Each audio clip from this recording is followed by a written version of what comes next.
சற்று முன் வெளியான கருத்து கணிப்பு. தொட முடியாத உச்சத்தில் திராவிட முன்னேற்றக் கழகம். அதிர்ச்சியில் எடப்பாடி மற்றும் விஜய்.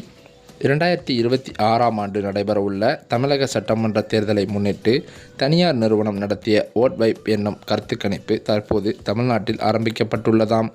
இந்த கணக்கெடுப்பு ஏற்கனவே கேரளாவில் நடைபெற்ற நிலையில் தமிழ்நாட்டிலும் தொடங்கப்பட்டிருக்கிறது. இந்த கணக்கெடுப்பில் தமிழக முதல்வர் மு.க. ஸ்டாலின் தலைமையிலான திமுக அரசுக்கு எதிராக 32% பேர் கடுமையான அரசாங்க எதிர்ப்பு நிலையை வெளிப்படுத்தியுள்ளதாக தகவல்கள் வெளியாகியுள்ளது. ஆண்களில் 34% பேரும் பெண்களில் 29% பேரும் இதை உறுதிப்படுத்தியுள்ளனர்.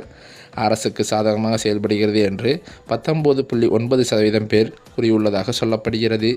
அதே நேரத்தில் பார்த்தால் 15% ஆண்களும் 18% பெண்களும் அரசாங்கத்திற்கு ஆதரிக்கவோ எதிர்க்கவோ தயங்கும் நடுநிலை நிலைப்பாட்டை காட்டியுள்ளனர். வயது அடிப்படையில் இளைஞர்கள் திமுக ஆட்சியிடம் அதிக அதிருப்தியுடன் இருந்து வருகிறார்களாம். 25 முதல் 34 வயதுக்குட்பட்டவர்களில் 45% பேர் திமுக அரசின் செயல்பாடுகளிடம் அதிருப்தியை தெரிவித்துள்ளனர். 18 முதல் 24 வயதிற்குட்பட்ட இளைஞர்களில் 29% பேர் அரசை எதிர்த்தனர். 45லிருந்து 54 வயதினரும் 32% பேர் எதிர்ப்பு பார்வையையே தெரிவித்துள்ளதாகவும் சொல்லப்படுகிறது.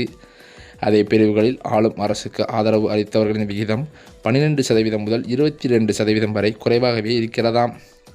கருத்து கணிப்பில் ஆளும் அரசின் எம்எல்ஏக்கள் தங்களது தொகுதிகளில் குறைவான செயல்திறனை காண்பிக்கின்றனர் என்று 38.9% பேர் தெரிவித்துள்ளதாக சொல்லப்படுகிறது. ஆண்களில் 42% பேரும் பெண்களில் 36 பேரும் அதாவது தங்களின் தொகுதியில் எம்எல்ஏக்கள் சரியாக செயல்படவில்லை என்று கூறியிருக்கிறதாக தகவல்கள் வெளிவந்து கொண்டிருக்கிறது. 55 வயதிற்கு மேற்பட்டவர்களில் 48% பேர் அதிகமாக அதிருப்தியை வெளிப்படுத்தியுள்ளனர்.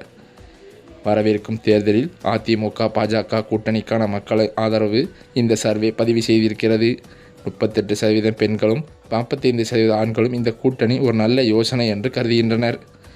இந்த ஓட் வைப் சர்வே ஆனது தமிழகத்தில் மக்களின் உணர்வுகளை விரிவாக வெளிக்கொணர்கிறது என்றே சொல்லலாம். ஏனென்றால் இதில் மக்கள் அரசாங்கத்தின் மீதான நம்பிக்கை, எதிர்ப்பு, இளைஞர்களின் மற்றும் பெண்களின் அரசியல் பார்வைகள் உள்ளிட்டவை தெளிவாக தெரிகின்றன. இதனால் 2026 சட்டமன்ற தேர்தல் முன்னேற்பாடுகளுக்கு இது ஒரு முக்கியமான சுட்டிக்காட்டாக இருக்கும் என்று கருதப்படுகிறது. இந்த சூழ்நிலையிலோ தமிழ்நாட்டில் அடுத்த ஆண்டு மார்ச், ஏப்ரல் மாதங்களில் தேர்தல் நடைபெற இருக்கிறது. 234 உறுப்பினர்களை கொண்ட சட்டமன்றத்தில் திமுக தலைமையிலான கூட்டணி 159 இடங்களை பெற்று பெரும்பான்மையை பெற்றது. மறுபுறமோ அதிமுக தலைமையிலான கூட்டணி 75 இடங்களுக்கு மட்டுப்படுத்தப்பட்டது. இது முந்தைய தேர்தலில் பெற்ற எண்ணிக்கையை விட 61 குறைவாகும் என்றே தகவல்கள் வெளிவந்து கொண்டிருக்கிறது. இதனால் வருகின்ற 2026 தேர்தலிலும் திமுகவானது மாபெரும் வெற்றியை காணும் என்று மக்களின் ஆதரவுடன் பெரும்பான்மை பெறும் என்று தகவல்கள் வெளிவந்து கொண்டிருக்கிறது.